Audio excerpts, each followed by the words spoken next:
Tikamakhala tisamaiwale kuti tidzafa. Tikamakhala tisamaiwale tidzachedwa mtembo. Tikamakhala tisamaiwale tidzasiya kupuma. Tsiku ndi limodzi mpweya udzatha. Kaya ndi udindo wanga udzayiwalika. Kaya ndi kuchuka konse kudzayiwalika. Kuchena kwanga konse kudzasanduka mbiri chabe. Tsiku ndi limodzi mpweya udzatha. Adzanditchula mayina oti sindinamvepo. Tipemphedwa tiyime ya mfumu wafuna kutuluka. Ndipo tonse tidzayima kupereka ulemu. Koma zidzakhala zinthu zopanda ntchito. Tsono konza moyo wako nthawi ikanalipo. Kotero thandiza ovutika ngati kutekera kulipo. Oti zonse zidzakutha kuphatikiza moyo. Iwe yanjana ndi Mbuye nthawi ikanalipo. Tsono konza moyo wako nthawi ikanalipo. Kotero thandiza ovutika ngati kutekera kulipo.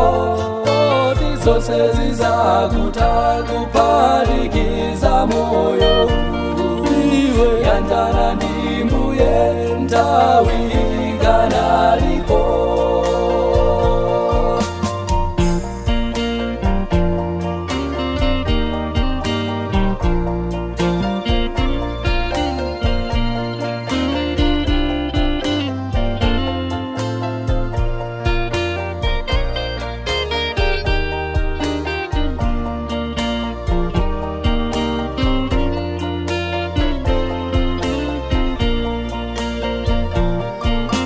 Dzenje la manda lisatiphunzitsa umodzi. Mudzenje la manda mulibe air conditioner. Mudzenje la manda mulibe ceiling tailosi. Dzenje la manda mulibe VIP. Ngati mphawi ya mukwilira katondo olemera katondo. Ngati hayimba kapumule muimfa tonse fe. Ngati yanena fumbi kufumbi doti kudoti. Olemera osauka tonse tidzakhala pamodzi. Tsono konza moyo wako nthawi ikanalipo. Kotero thandiza ovutika ngati kutekera kulipo. Oti zonse zidzakutha kuphatikiza moyo.